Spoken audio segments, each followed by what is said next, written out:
Now for our story. Well, here we are. Good old hotel room. That was a swell dinner at Aunt Mary's, wasn't it, Dell? Yeah, wonderful. You sound kind of low. Tired? Sort of. I'm sorry Lefty wasn't there tonight, Dell. I know you were hoping he would be. Oh, that's okay, Lily. Don't worry about me. Well, I'm going to jump into a nice hot shower. How about you? Yeah, me too. But you go ahead, Lily. I'll take mine when you're through. No, that's all right with you. I'll make it fast. Sure, go ahead. Lily Devine, who worked for Dell Shipley at the Golden Peacock in Chicago, gathered up her things and departed rather noisily to the adjoining bathroom. She and Dell had driven down to Wakefield earlier in the day to visit Aunt Mary, but they'd insisted on taking a room at the Brown Palace Hotel rather than make Aunt Mary the trouble of having them as house guests. Now it is nearly 11.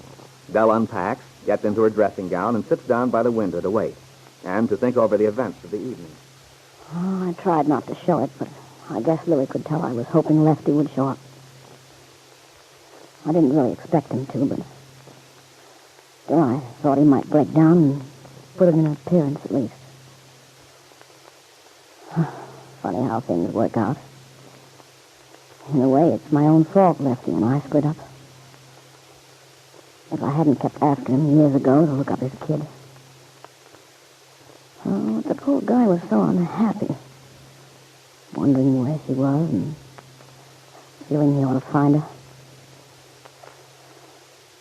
Well, he found her all right. And Peggy's a sweet little kid, too. It's not her fault. But straight down the line, she's been the reason Lefty and I couldn't get together. And that business about the murder trial, that really cinched it. Naturally, I didn't want Lefty to take the rap for something he hadn't done. And it looked like a lead pipe cinch that Peggy had done it. I guess he'll never forgive me for the stand I took. Peggy herself has, but not Lefty. Oh, I wish I hadn't come down here at all. It just brings the whole thing back. Oh, the shower was wonderful. I feel like a new woman. I wish I did. What's eating you, Dell? Did you and Aunt Mary get to talking about old times? Not much. We talked about Lisa, of course. Mary wanted to know all about that. Oh, sure. And she told me about this scheme she has. Oh, I meant to ask you. What's Aunt Mary got in the fire now? It's a good idea, all right. Just the kind of thing she'd be interested in starting. She says the kids around here have no place to go to dance and stuff, except some pretty crummy roadhouses outside of town. She wants to take over the big banquet room here at the hotel and put in a jukebox and let them have the place sort of for themselves. You know, soft drinks and so on. Sounds like a swell idea. Yeah, it is. But it's got a lot of bugs in it just the same. I'm afraid I can't see my way to taking the job over. Oh. She wants you to run this thing. Is that it? Yeah. Well, I've got my hands full as it is. The Peacock's just about all I care to handle at this point. Did you have a good time tonight? You seemed kind of quiet at dinner. Did I? Yeah, you hardly opened your mouth. Well, I didn't have much to say. That's what made me notice. You're not usually the shy, retiring type. Maybe it's the change of climate. Mm-hmm. Or it could be something else. What do you mean by that, Dell? Oh, I just wondered. Randy's quite a guy, isn't he? He's okay, I guess. Hasn't had too much experience, of course. Got lots to learn. Well, he sounds pretty smart to me. I wouldn't know. Lily, perhaps you can kid yourself, but don't try to kid me. I know you too well. Why don't you let down your hair a little? I can tell you like that guy a lot. Who says I do? Now listen, hon. There's nothing wrong with admitting that you do like him. I'm not so sure about that, Dell. You're a funny gal, Lily. You're always so afraid to show your feelings. Maybe I found out it's the safest way. You don't take such a beating. No, but you miss a lot, too. I'll take that gamble. Well, far be it from me to butt in, but I think you make a mistake. You got a lot to give in and show how you feel once in a while. Well, I don't want to hurt you, but look how it works out for you. Look where that kind of thinking landed you with Lefty. Exactly nowhere. Oh, well, everybody has to do things his own way, I guess. Did you and Peggy get caught up on all the news this afternoon? Yeah, we covered practically everything.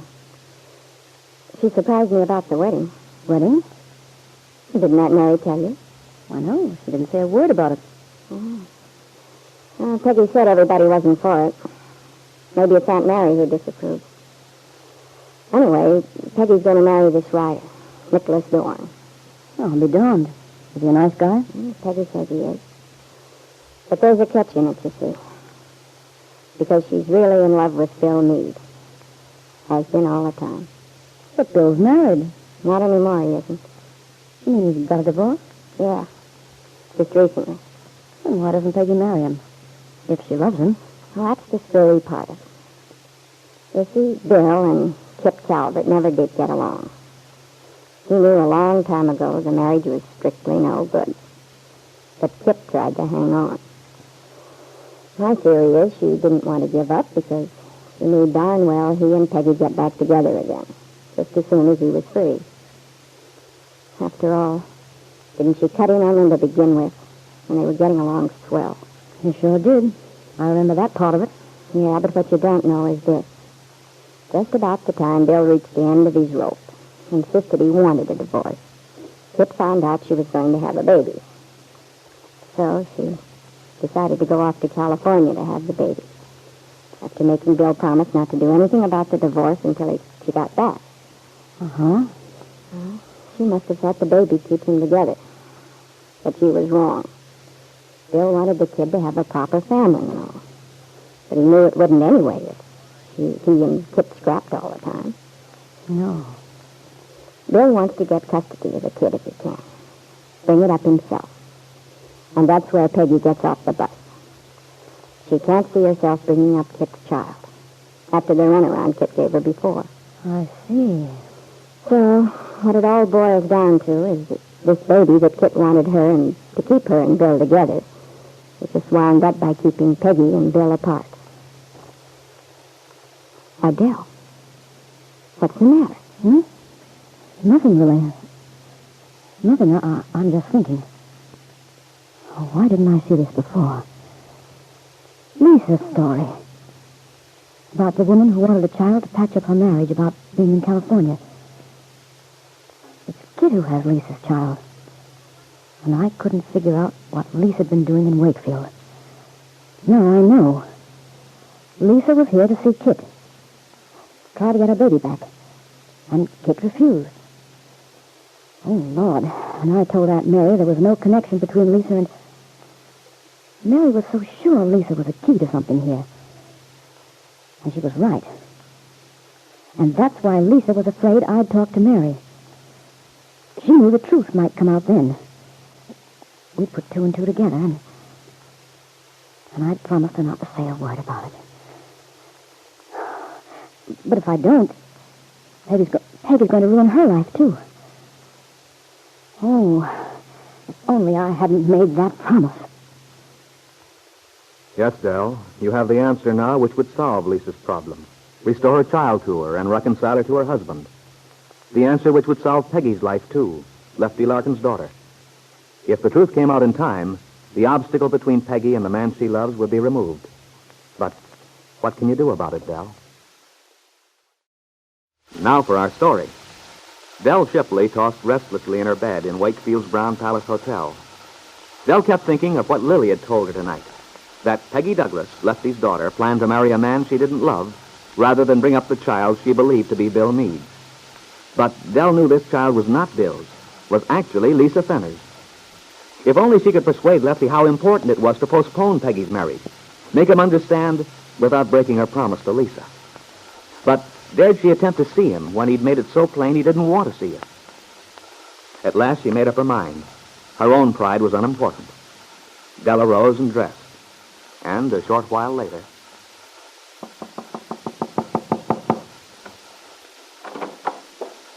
Hello, Lefty. Oh, it's you, Dell. Yeah, it's me. I had to see you, Lefty. There's something... Well, now that I'm here, may I come in? Sure. I know you didn't want to see me, Lefty. When you didn't show up at Aunt Mary's for dinner, I knew what it meant, but... Sit down, Dell. I kind of figured you'd still be up. You always were a night owl. I'm not anymore. We usually hit the hay pretty early around here. But tonight I had a couple of things I wanted to think over. Is something bothering you? No, not particularly. Nothing I can't handle anyway. Oh. Place looks swell, Lefty. Thanks. But you didn't come out here at 11:30 just to talk about the wallpaper. No, of course not. I was only making conversation. When you haven't seen a person for a long time, it's tough to know where to start. Sometimes it's better not to start.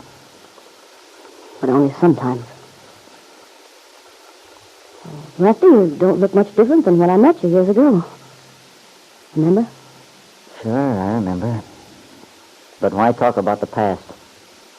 It's hard not to think about the past, Lefty.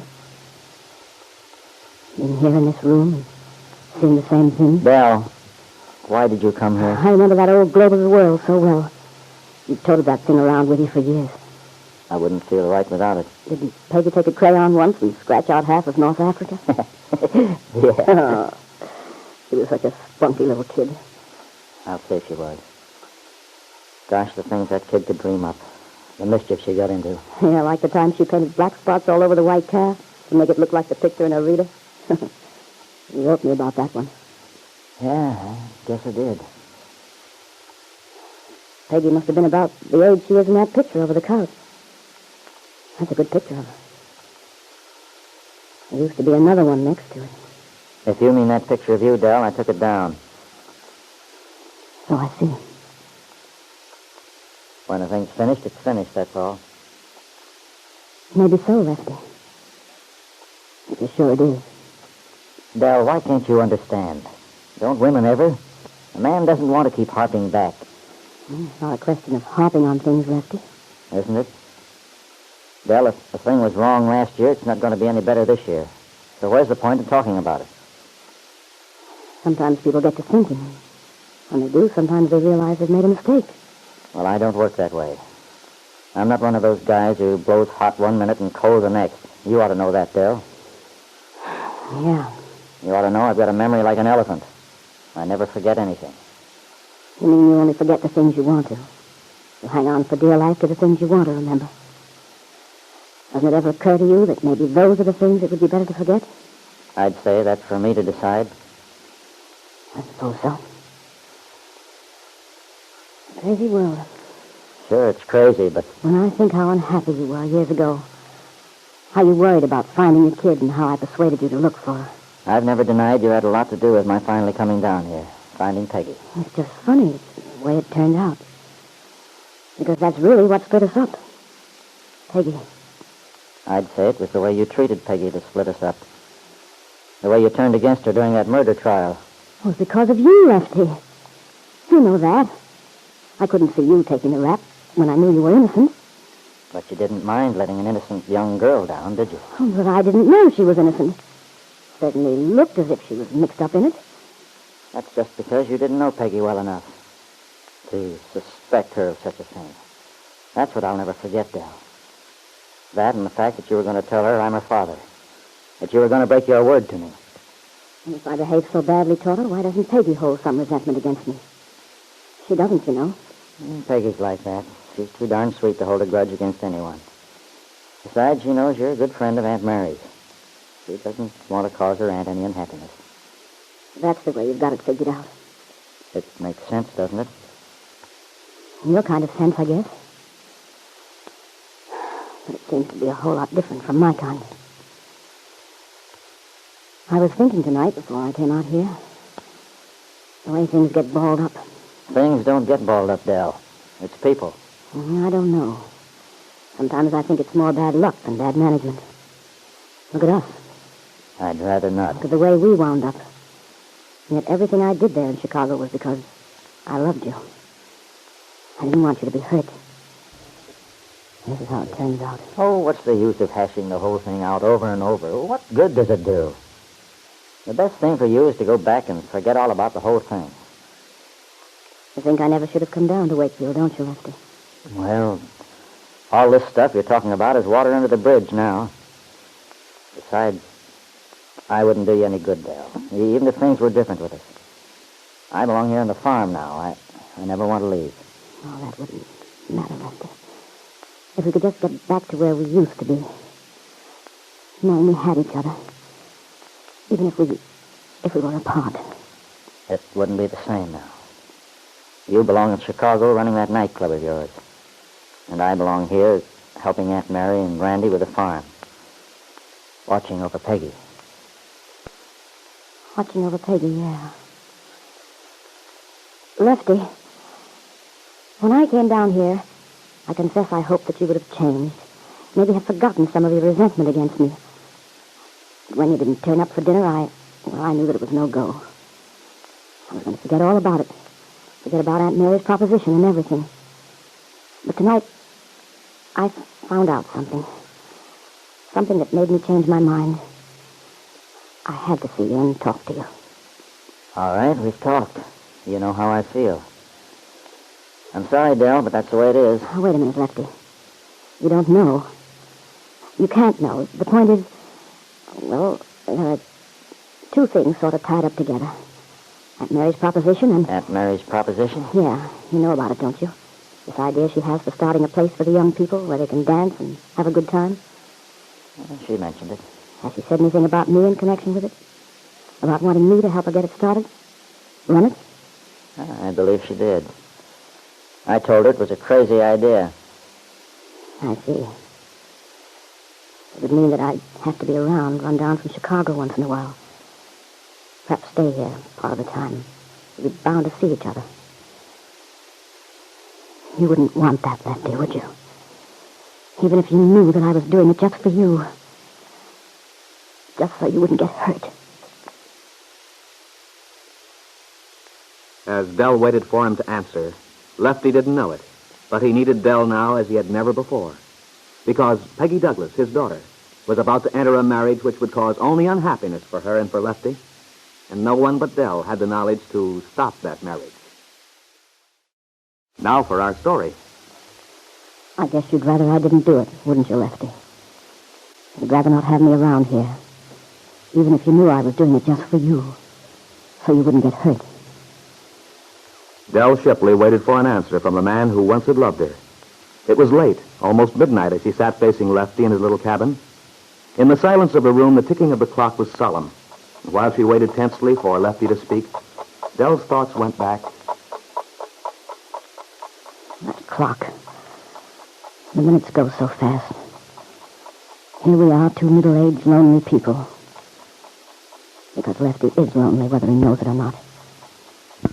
It's so wasteful, so useless for us to go on like this. After all, if you only have one life, why not make the best of it? But Lefty doesn't see that. He's all wrapped up in Peggy, that's the trouble. He's living his life through her, his daughter. And if he only knew, Peggy's going to hurt him now, more than he's ever been hurt before. Because if she married this Nicholas Dorn and gives up Bill, the man she really loves, she's sure to be miserable. Lefty couldn't stand that. He loves her so. Oh, if only he wouldn't shut me out of his life. Maybe I could find a way to stop the marriage. I don't know how, without breaking my promise to Lisa, but maybe I could find a way. If he'd only trust me. Why doesn't he answer? Do I want you around? Even if I know you're doing it just to keep me from being hurt? I don't know what you're driving at.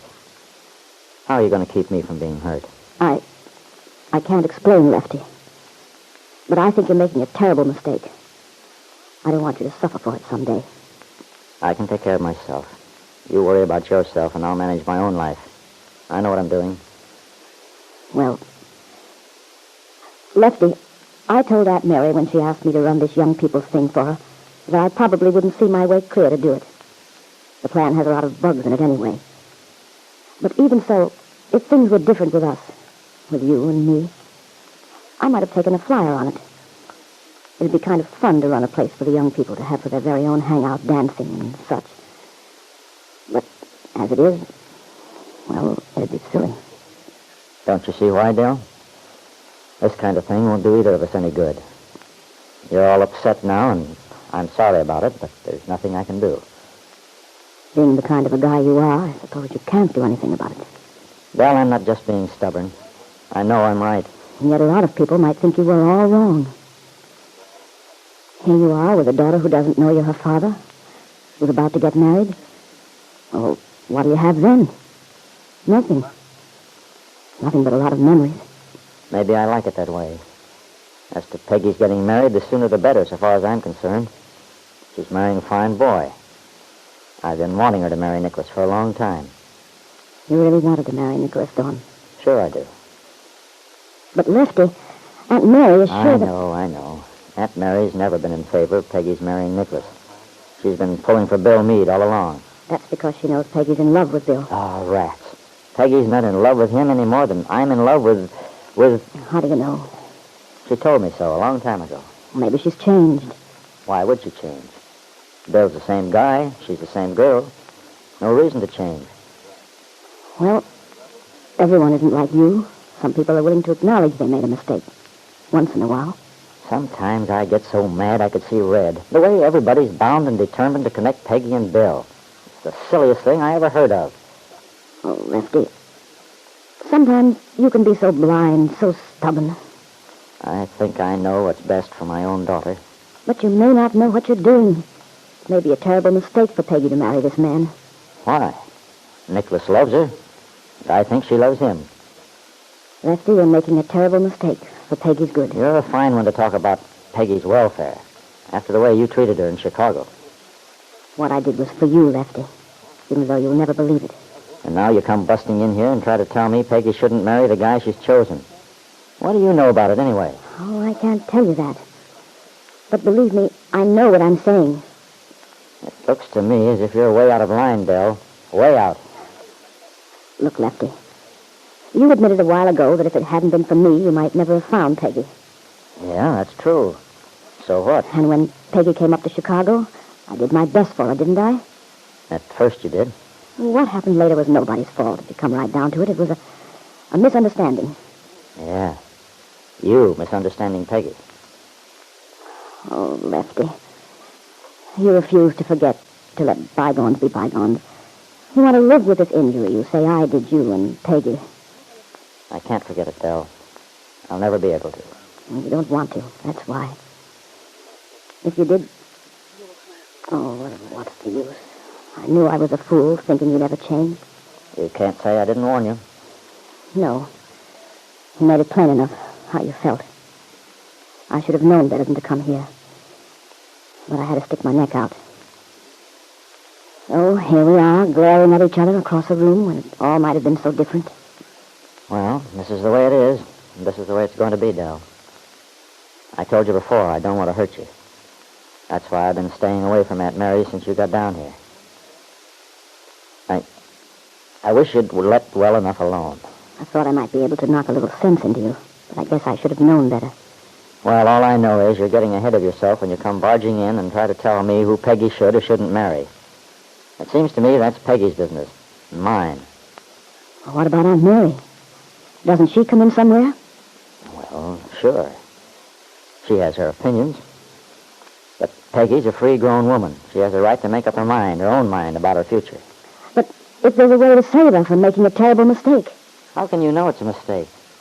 You don't know Nicholas or Bill. You don't know what's been going on. You just have to take my word for it.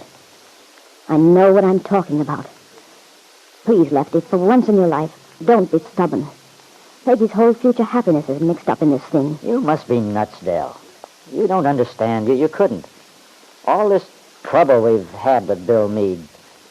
Look at all the grief he dragged Peggy through. And now, just because he's got a divorce, he starts coming around trying to get back in her good favor. But, Lefty, how does Peggy feel about him? Even if you don't. Peggy? What do you think? I just told you she's marrying Nicholas. That ought to be answer enough. Not necessarily. Ye gods, Peggy knows better than to get tied up with a guy like Bill. Maybe even have to bring up Kid Meade's child. Why should she want to do a thing like that? Lefty, suppose Bill Meade didn't have a child. Then what? What's the point of supposing a thing like that? We know he has, and he wants to get custody of it. Naturally, Peggy doesn't want anything to do with a deal like that. Lefty, look at me. You've made a lot of mistakes in your time. Because you get some idea in your head and you refuse to change. This time, if you don't try to delay Peggy's marriage, you're going to make the worst mistake you've ever made in your life. Oh, you're crazy, Dell. No, I'm not. This stubbornness of yours has caused me a lot of grief.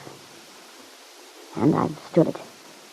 But this time, you're going to hurt yourself, too, in the long run. Because it's going to hurt Peggy, too. It's going to hurt your own daughter. Dell Shipley was desperately worried.